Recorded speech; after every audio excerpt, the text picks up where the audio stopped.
नमस्कार दोस्तों, इस वीडियो में हम बात करेंगे इंडियन ज्योग्राफी के कुछ अत्यंत महत्वपूर्ण प्रश्नों के बारे में जो हमारे एग्जाम में बार बार रिपीट किए जाते हैं। चाहे आप कोई भी एग्जाम दें, उन सभी एग्जाम के लिए ये अत्यंत महत्वपूर्ण है और सभी जितने भी इम्पोर्टेंट प्रश्न थे उन सभी को एक साथ हमने संकलित कर लिया है जो आपके आगामी परीक्षा के लिए काफ़ी आपके लिए हेल्प करेंगे।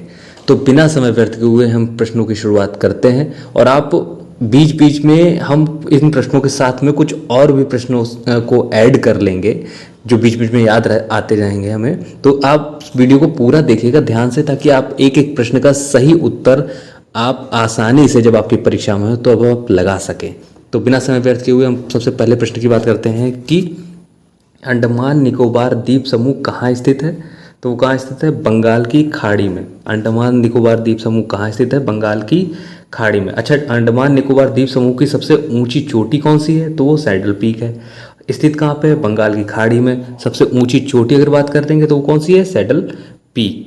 अब इसके बाद अगर हम बात करें कि अरब सागर में स्थित भारतीय द्वीपों की मुख्य विशिष्टता क्या है, तो सभी द्वीप प्रवाल उद्गम के हैं। कैसे हैं? सभी द्वीप प्रवाल उद्गम के हैं।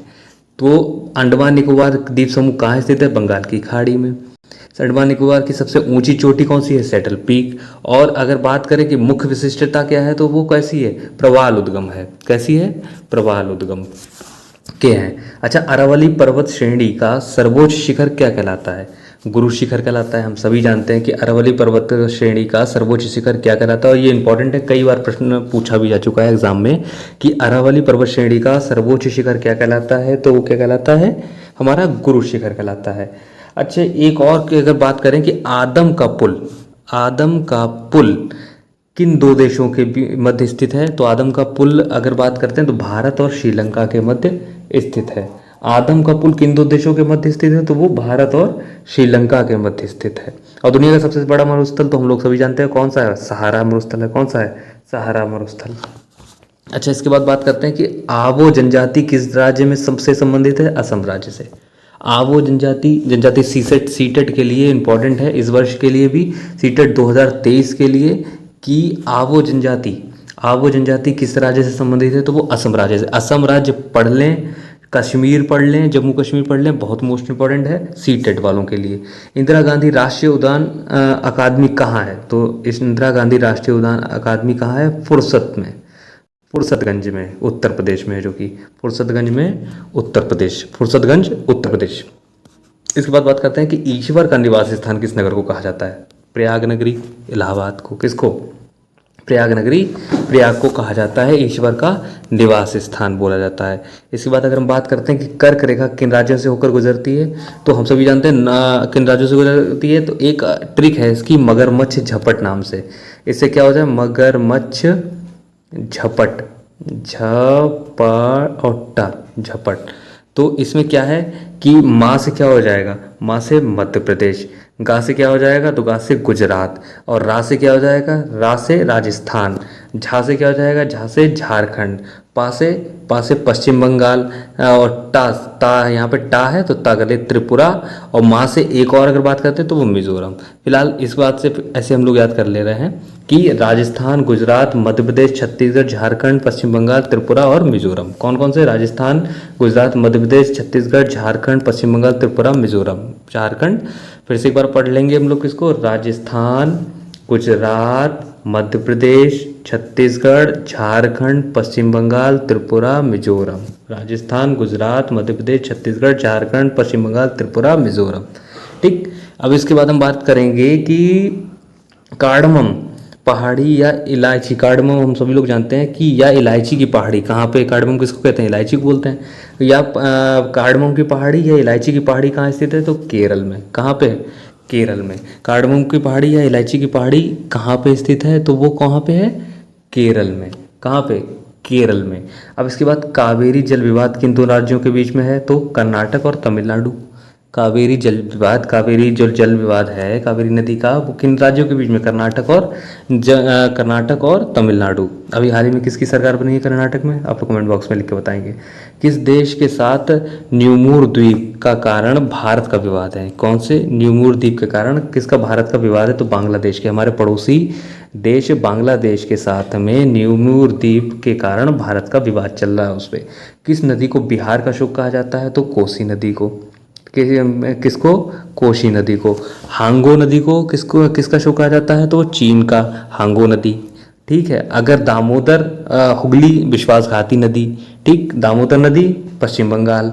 किस बंदरगाह को भारत का प्रवेश द्वार कहा जाता है, तो किस बंदरगाह को कहा जाता है, मुंबई को। किसको, मुंबई को। ठीक है, अब हमारी तटीय क्षेत्र जो है भारत की, वो कितने तटीय क्षेत्रों से, तो 9 से। ठीक, कितने, 9 से। अब इसके बाद बात करते हैं कि किस राज्य की समुद्र तटरेखा सबसे लंबी है। 9 से भी हमने बात की, उसमें से सबसे लंबी किसकी है, तो गुजरात की। और सबसे छोटी किसकी है, तो गोवा की। सबसे लंबी गुजरात की और सबसे छोटी गोवा की। किस स्थान पर 1911 ईस्वी में विश्व की प्रथम हवाई डाक सेवा प्रारंभ की गई, तो इलाहाबाद और नैनी के मध्य। इलाहाबाद और नैनी, इलाहाबाद जो कि प्रयागराज है उसके और नैनी के मध्य में कहाँ पे है। अच्छा, कर्क रेखा जो है केंद्र बिंदु, तो केंद्र बिंदु की अगर बात करते हैं तो इलाहाबाद के प्रयागराज के नैनी जिले में भी है, पड़ता है। ठीक है, कोंकण रेल मार्ग किस पर्वत श्रृंखला से होकर गुजरता है, तो कोंकण रेल मार्ग की अगर बात करते हैं तो पश्चिमी घाट से। किससे, पश्चिमी घाट से। कोंकण रेल मार्ग किस पर्वत श्रृंखला से होकर गुजरता है, तो वो पश्चिमी घाट से। किससे, पश्चिमी घाट से। अच्छा, पहली जो रेल है वो कहाँ से कहाँ तक चली थी, तो मुंबई से ठाणे के बीच चली थी, मुंबई से ठाणे के बीच में। कोया जनजाति किसके बारे में बात करते हैं, तो कोया जनजाति, अभी हमने बात की थी आबो जनजाति के बारे में, तो वो किसकी थी, आबो असम। और कोया की बात करते हैं, कोया जनजाति किस के बारे में, किस राज्य से संबंधित है, तो वो आंध्र प्रदेश राज्य से संबंधित है हमारी कोया जनजाति। कोया जनजाति आंध्र प्रदेश। ठीक है, कोया आंध्र प्रदेश, कोया आंध्र प्रदेश। कोलकाता और मुंबई को कौन सा दर्रा जोड़ता है, तो वो भोर घाट का दर्रा। कोलकाता और मुंबई को कौन सा दर्रा जोड़ता है, तो वो कौन सा जोड़ता है, तो वो जोड़ता है हमारा भोर घाट का दर्रा। अच्छा, एक क्वेश्चन याद आ रहा है कि अभी जो वर्तमान में तांबे का सबसे बड़ा उत्पादक देश कौन सा है, तो वो हमारा है चिली। कौन सा है, चिली। जब आप नक्शा देखेंगे तो उसमें इस तरीके का एक देश होगा यहाँ पे साइड में, तो वो कौन सा देश है हमारा, चिली। ठीक है, अब चिली की राजधानी आप लोग कमेंट बॉक्स में लिख के बताइएगा कि चिली की राजधानी क्या है, क्योंकि कैपिटल भी हम लोगों को पता होनी चाहिए कि किसकी क्या कैपिटल है। फिलहाल चिली की हम कैपिटल बता देते हैं, चिली की है सैंटियागो, राजधानी कैपिटल क्या है, सैंटियागो। ठीक है, तो सबसे बड़ा अगर पूछा जाए तांबे का उत्पादक देश कौन सा है, तो वो चिली है, और चिली की कैपिटल क्या है, सैंटियागो। और विश्व का सबसे शुष्कतम मरुस्थल यानी कि सबसे शुष्क वाला कौन सा है, तो आटाकामा मरुस्थल कहाँ पे है, वो भी चिली में ही है। ठीक, ये 2 क्वेश्चन चिली से हमारे बनते हैं। कौन कौन से, एक तो सबसे बड़ा तांबा उत्पादक देश कौन सा है हमारा, तांबा उत्पादक देश भी चिली है। और अगर चिली की कैपिटल की बात कर देंगे सैंटियागो है। और अगर बात करते हैं कि आटाकामा मरुस्थल, तो आटाकामा मरुस्थल हमारा कहाँ पे, वो भी चिली में है।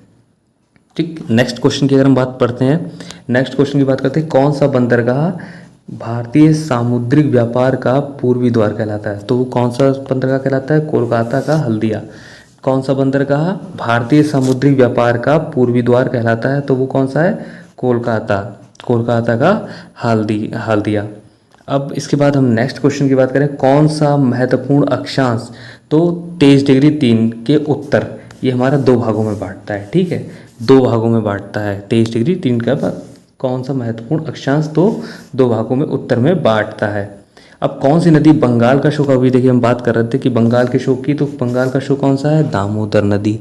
बंगाल के शोक की अगर बात करते हैं दामोदर नदी।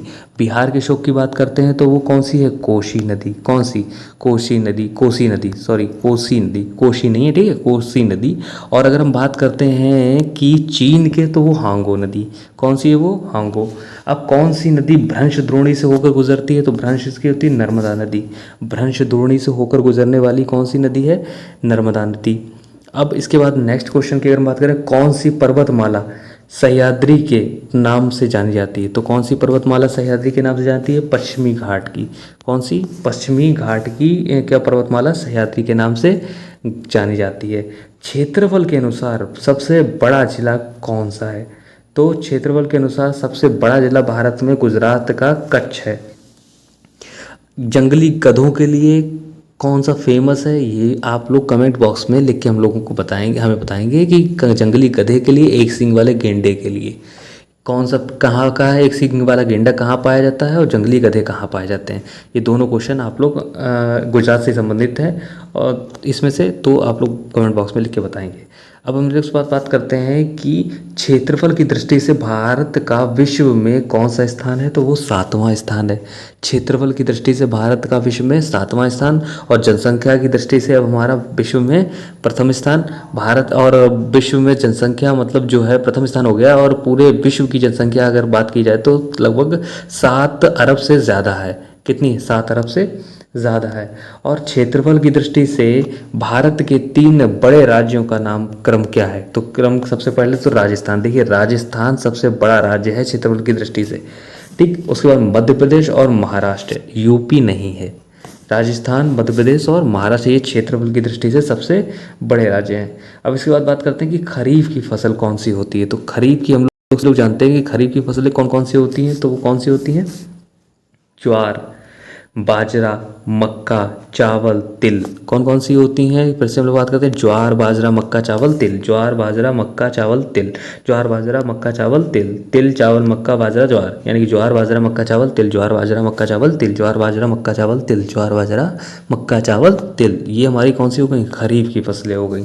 अब खारे पानी की सबसे बड़ी झील कौन सी है? तो वो सांभर झील। सांभर झील। अब राजस्थान की अगर हम झीलों की बात करते हैं तो खारे पानी की सांभर झील हो गई एक, तो सांभर, पंचभद्रा हो गई, 5 लूनी हो गई, ठीक है, और डीडवाना हो गई। तो ये हमारी खारे पानी की झीलें हो गई। कहाँ की? राजस्थान की। कौन कौन सी भी हमने बात की थी? देखो सांभर झील तो हो ही गई खारे पानी की। अगर इसके अतिरिक्त आपसे पूछ ली जाती है तो कौन कौन सी हो जाएगी? सांभर झील हो गई, ठीक। इसके बाद पंचभद्रा हो गई, डिडवाना हो गई और लूनी हो गई, ठीक। ये हमारी खारे पानी की। और अगर मीठे पानी की अगर बात कर लेता है राजस्थान में ही मीठे पानी की झील की, तो अजय सागर, ठीक है, और जयसागर, जयसमंद और राजसमंद, ठीक। ये हमारी मीठे पानी की झीलें हो गई। कहाँ पे? राजस्थान में। गंगा और ब्रह्मपुत्र की संयुक्त जलधारा को किस नाम से जाना जाता है? तो गंगा की और ब्रह्मपुत्र की जो संयुक्त जलधारा बन जाती है उसको हम लोग मेघना नाम से जानते हैं। किसको? ब्रह्मपुत्र की और गंगा की जो संयुक्त जलधारा बनती है उसको हम लोग किस नाम से जानते हैं? मेघना के नाम से जानते हैं। अब गंगा नदी का उद्गम स्थल हम लोग सभी जानते हैं, कहाँ से? गंगोत्री। बात भी की थी इससे पिछले वाले वीडियो में, जो हमारा नदी का टॉपिक था उसमें हमने बात की थी कि इसका उद्गम स्थल क्या है। तो वो उद्गम स्थल क्या है? गंगोत्री, उत्तराखंड के। और देवप्रयाग में आकर अलकनंदा, भागीरथी नामक नदियाँ होती हैं जो देवप्रयाग में आकर एक बन जाती हैं और गंगा नाम से आगे प्रवाहित होती हैं, ठीक है। इसमें रामगंगा, गंडक, कोसी ये सारी नदियाँ बाई तरफ से मिलने वाली नदियाँ होती हैं। तो आप लोग ये चीज़ें थोड़ा सा ध्यान रखिएगा। गुजरात व महाराष्ट्र नया राज्य कब बने? गुजरात व महाराष्ट्र नया राज्य कब बने? तो कब बने? 1 मई 1960 को, यानी कि 1960 को, 1 मई 1960 को गुजरात व महाराष्ट्र नया राज्य बने। गोवा राज्य का गठन कब हुआ? देखिए इससे पहले संविधान के भाग 1 के बारे में हमने बात की थी, आप लोग वो वीडियो भी ध्यान से देख लीजिएगा। उसमें हमने बात की थी कौन सा राज्य का गठन कब हुआ था। राज्यों के गठन की बात की थी कि कौन से दिन पे कौन से राज्य का गठन हुआ है, उसके बारे में डिटेल से बात की है। हर राज्य का जो अलग अलग राज्यों में भाषा के आधार पे किस समिति के और जेबीपी समिति के बारे में बात की है। पट्टाभू रमालू जो जिन्होंने आमरण अनशन के दौरान जिनकी मृत्यु हो गई थी, 50 से 56 दिनों का आमरण अनशन किया था उन्होंने, तो उसके बारे में भी उसमें वीडियो में बात की गई है। इसके बाद गोवा राज्य का गठन कब हुआ? तो 30 मई 1987 को। गुजरात महाराष्ट्र का 1 मई 1960 को, ठीक है। इसके बाद हम बात करते हैं कि चकमा हलमात किस राज्य की जनजाति है? तो चकमा व हलमात किसकी है? त्रिपुरा। त्रिपुरा। देखिए जनजाति से संबंधित प्रश्न इसलिए लेना ज़रूरी है क्योंकि आजकल जनजाति से संबंधित प्रश्न पूछे ही जा रहे हैं, ठीक, आप लोग बताइएगा कमेंट बॉक्स में जब आप वीडियो देखें कि हमारी जो राष्ट्रपति द्रौपदी मुर्मू जी हैं माननीय, वो हमारी किस जनजाति के मतलब जो है ट्राइबल से बिलोंग करती हैं। तो छत्तीसगढ़ राज्य का गठन कब हुआ? तो 1 नवंबर 2000 को। छत्तीसगढ़ राज्य का गठन कब हुआ? 1 नवंबर 2000 को। एक बार फिर से हम देख लेते हैं कि चकमा व हलमात किस जनजाति, तो त्रिपुरा। कौन सी? त्रिपुरा। और छत्तीसगढ़ राज्य का गठन कब हुआ? तो 1 नवंबर 2000 को। छत्तीसगढ़ का 1 नवंबर 2000 को। जनसंख्या की दृष्टि से पहले द्वितीय था हमारा, लेकिन अब हमारा विश्व में प्रथम स्थान हो चुका है जनसंख्या की दृष्टि से। कौन सा हो गया है? जनसंख्या की दृष्टि से विश्व में हमारा वो प्रथम स्थान हो चुका है। जम्मू कश्मीर का वह हिस्सा जो चीन के अधिकार में है। जम्मू कश्मीर का कौन सा हिस्सा है जो चीन के अधिकार में? तो अक्साई चीन हमारा जम्मू कश्मीर चीन हमारा चीन के अधिकार में है। अक्साई चीन। अभी हमने बात की थी खरीफ के बारे में, तो खरीफ के बाद अब हम बात करते हैं कि जायद की फसल कौन कौन सी है। तो जायद की कौन सी है? खरबूजा, खीरा, ककड़ी। खरबूजा, खीरा, ककड़ी हमारी जायद की फसलें हैं। कौन सी हैं? जायद की फसलें। फसलों के बारे में कौन सी नकदी फसलें हैं, जायद की फसलें हैं, खरीफ की फसलें, रबी की फसलें, इनकी एक सेपरेट वीडियो भी हम बना देंगे आके। तब तक जो इसमें से महत्वपूर्ण प्रश्न हमको लगे वो हमने इसमें ले लिए हैं। तो अगर हम बात करते हैं कि खरीफ के बारे में, तो वो कौन सी है?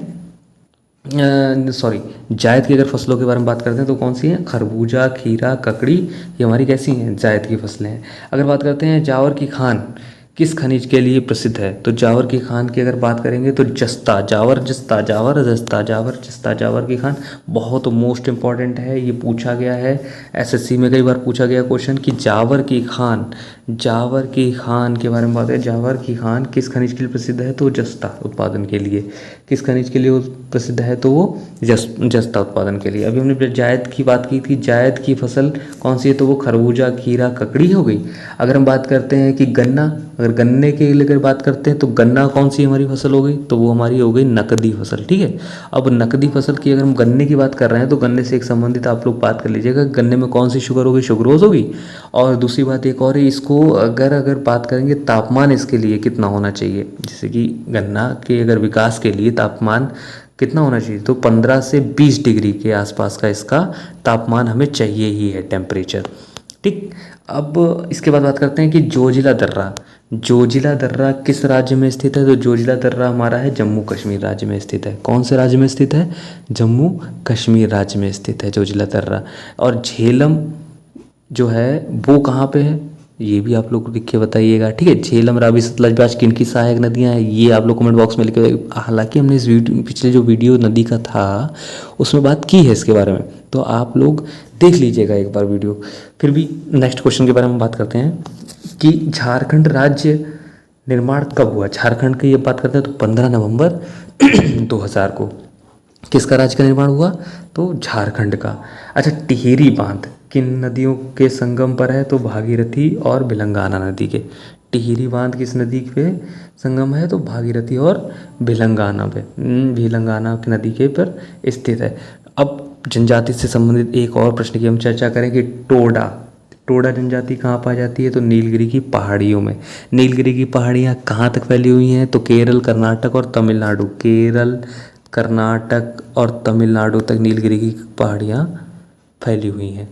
इसके बाद अगर हम बात करेंगे कि डूरंड, बात करते हैं कि डूरंड रेखा जो भारत और अफगानिस्तान के बीच में स्थित है, वो उसके भी कब निर्धारित की गई?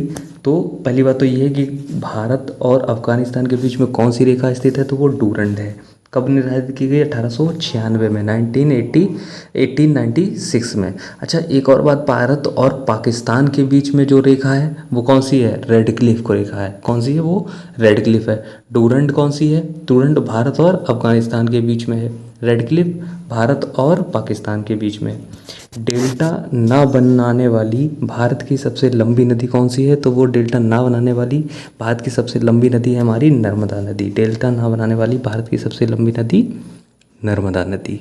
इसके बाद बात करते हैं कि डॉल्फिन नोज नामक चट्टान के पीछे कौन सा बंदरगाह है? विशाखापत्तनम, जो कि आंध्र प्रदेश में है। डॉल्फिन नोज नामक चट्टान के पीछे कौन सा बंदरगाह है? विशाखापत्तनम, आंध्र प्रदेश में है। विशाखापत्तनम आंध्र प्रदेश में है। अब इसके बाद अगर हम बात करेंगे कि तेलंगाना की अगर बात करते हैं तो तेलंगाना राज्य कब बना। अब पहली बात तो ये है कि किससे अलग होकर बना, तो आंध्र प्रदेश से तो अलग होकर बना। किसके आधार पर बना, तो भाषा के आधार पे अलग हुआ था। ये कब हुआ था, तो 2014 में, अभी जल्दी में हाल ही में 2 जून 2014 को भाषा के आधार पे आंध्र प्रदेश से अलग हुआ। कौन सा राज्य, तेलंगाना राज्य, राज्यों के पुनर्गठन आयोग के माध्यम से। अब दक्कन का पठार किन राज्यों में स्थित है, तो दक्कन के पठार की अगर हम बात करेंगे तो किन राज्यों में है, तो महाराष्ट्र, मध्य प्रदेश, गुजरात, कर्नाटक और आंध्र प्रदेश में। ठीक, आंध्र प्रदेश में महाराष्ट्र, मध्य प्रदेश, गुजरात, कर्नाटक और आंध्र प्रदेश में। महाराष्ट्र, मध्य प्रदेश, गुजरात, कर्नाटक, आंध्र प्रदेश। महाराष्ट्र, मध्य प्रदेश, गुजरात, कर्नाटक और आंध्र प्रदेश। दक्कन का पठार बहुत इंपॉर्टेंट है, आपने अगर पेपर दिए हैं तो आपको जानकारी होगी इस बात की कि ये कितना महत्वपूर्ण प्रश्न है हमारा बनता हुआ कि दक्कन का पठार किन राज्यों में स्थित है, तो महाराष्ट्र, मध्य प्रदेश, गुजरात, कर्नाटक, आंध्र प्रदेश। महाराष्ट्र, मध्य प्रदेश, गुजरात, कर्नाटक और आंध्र प्रदेश। अच्छा, अभी हमने बात की थी कर्क रेखा, तो कर्क रेखा की अभी हमने बात मगरमच्छ जपट की जैसे बात की थी कि इन राज्यों में कौन कौन से हैं। उसी प्रकार कर्क के साथ साथ मकर रेखा की भी हम बात कर लेते हैं। आप लोग कॉपी पेंसिल है, अगर कॉपी पेन वगैरह है तो उस पर नोट कर लीजिएगा कि मकर रेखा हमारे किन राज्य से होकर, किससे राज्यों से नहीं, किससे होकर गुजरती है, तो फिर किससे होती है, तो चिली से। अभी हमने बात की थी चिली, जिसकी क्या है, अर्जेंटीना है। हमने आपको बात की थी अटाकामा मरुस्थल है, उसमें चिली से होकर Argentina, Brazil, Namibia, Paraguay, Madagascar, ठीक है, Australia, Mozambique, Botswana, South Africa, इन सभी से होकर गुजरती है हमारी कौन कौन सी, मकर रेखा। मकर रेखा की अगर हम बात करते हैं तो ये इन राज्यों से होकर गुजरती है। ठीक, देश से भी होकर गुजरती है। तो कौन सी हो गई हमारी, कर्क रेखा हो गई, अब मकर रेखा भी हो गई। इसके बाद हम बात करते हैं कि दक्षिण भारत की गंगा किस नदी को कहा जाता है, तो दक्षिण भारत की गंगा की अगर बात करेंगे तो कावेरी नदी को दक्षिण भारत की गंगा कहा जाता है। अच्छा, कर्नाटक और तमिलनाडु के बीच में किसका विवाद चल रहा है, जल विवाद, कौन सा, कावेरी जल विवाद। अभी हमने आपसे बात की थी ऊपर, तो इसके बाद बात करें दक्षिण भारत की सबसे ऊंची चोटी कौन सी है, तो दक्षिण भारत की अगर सबसे ऊंची चोटी की बात करेंगे तो अन्नामुडाई है। अन्नामुडाई दक्षिण भारत की अन्नामुडाई सबसे ऊंची चोटी है। कौन सी है, अन्नामुडाई। अच्छा, पेरियार कहाँ पे है, तो पेरियार केरल में है। पेरियार की अगर बात करेंगे, पेरियार भी केरल में है। तो दोस्तों, इसमें जो भी महत्वपूर्ण प्रश्न बन सकते हैं और कई प्रश्न जो आपके एग्ज़ाम में पूछे गए हैं, बार बार रिपीट हुए हैं, उन सभी को एक साथ संकलित कर लिया था हमने और कोशिश की थी कि आपको एक साथ अधिक से अधिक प्रश्नों को हम बता सकें, जिससे आपके आगामी परीक्षा में आपको उससे हेल्प हो। तो आप लोग वीडियो को 1-2 बार ध्यान से रिपीट करके देख लीजिएगा, जिससे आपकी समस्या का समाधान हो सके और आपका भविष्य में जब पेपर हो तो पेपर में ये तो 100% है कि देखिए प्रश्न लाएंगे कहाँ से, महत्वपूर्ण आएंगे इसी में से। तो आप लोग बार बार वीडियो को देखिएगा और भी इसकी हम सीरीज़ लेके आएंगे जो भी हमारी इंडियन ज्योग्राफी से संबंधित है और प्रश्न महत्वपूर्ण होंगे। तो आप लोग कोशिश कीजिएगा, ध्यान से वीडियो को देखा करिएगा और अपने आगामी परीक्षा में अच्छा और 100% रिजल्ट दीजिएगा। धन्यवाद।